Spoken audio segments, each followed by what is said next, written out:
A woman is invited in for multiple interviews and podcasts, and everyone wants to hear her story and experience. The woman has gained recognition in the recent month for setting a new world record. You must be wondering if the woman must be a very respectable woman who has broken any sports record, received the most medals in educational institutions, or completed a PhD at a young age, which is why she gets invited to many podcasts to voice her thoughts? The reality is quite contrary, demonstrating the current position and condition of women in the world. Recently, an OnlyFans model attracted a lot of attention for a provocative stunt in which she spent just 14 hours sleeping with more than 101 men.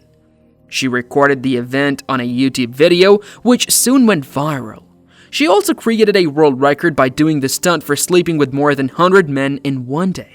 She was later observed trembling and bleeding from her eyes as a result of the toll the prank had taken on her. And that's not all. After suffering so much and being traumatized by her experience, she went on to say that the next time she'll sleep with 1,000 men in a single day to break her own record.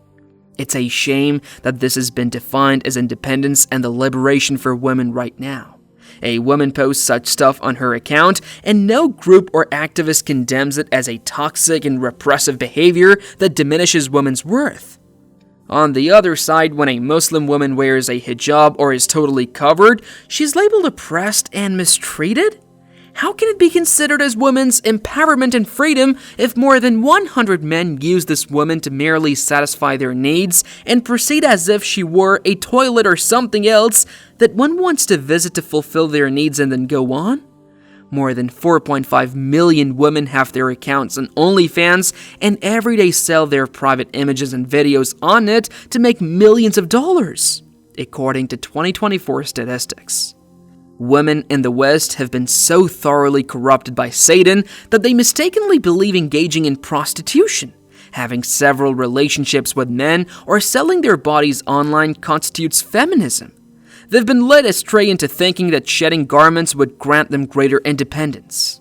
Because of this, they consider a Muslim woman who covers herself entirely to be the most oppressed. They have no idea that they are becoming more like animals by stripping down their garments and sleeping around with as many men as they can find. A woman is valued so highly in Islam that she is viewed as a pearl rather than a tissue or toilet. She is clothed from head to toe to protect her from men's lustful gazes. And she's appreciated for her education, abilities, and righteous effect on society rather than being treated as a piece of flesh. Allah Subhanahu wa Ta'ala says in the Holy Quran, "O Prophet, ask your wives, daughters, and believing women to draw their cloaks over their bodies. In this way, it is more likely that they will be recognized as virtuous and not be harassed. And Allah is all-forgiving, most merciful."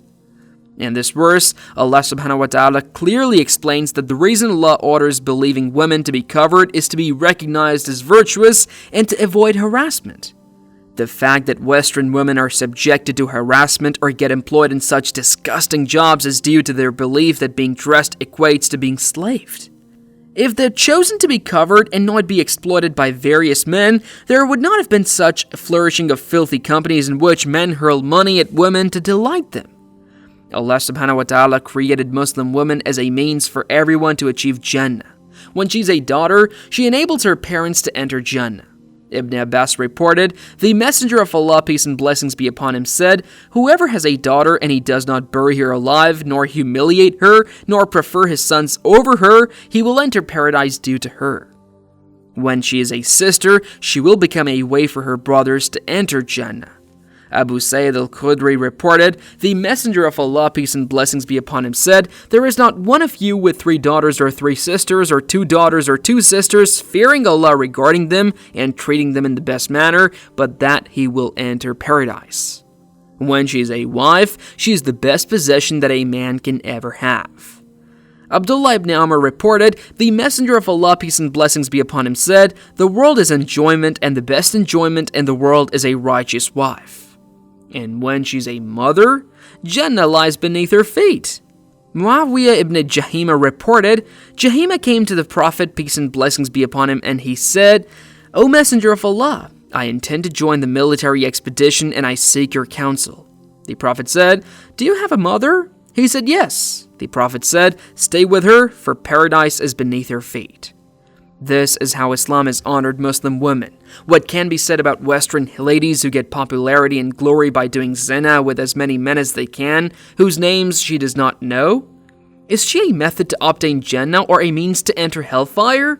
The society has grown so corrupt and immoral at its heart that it not only wants to make such women role models for young girls, but it also wants to force Muslim women to abandon their hijabs and veils under the pretense of feminism. When people see a Muslim woman in a full covering, they ridicule and attack her, calling her backwards. Whereas when a woman sets a record of sleeping with 100 men in 14 hours and claims to increase the number to 1,000 men the next time, society applauds her and invites her to podcasts to share her success. May Allah Subhanahu wa Ta'ala save our sisters and daughters from the treacheries of Satan. Ameen. That's all for today, dear viewers. We hope you found this video informative and engaging. Thank you for watching. Please like, share, and subscribe to our channel for more insightful content. Until next time, Assalamu Alaikum.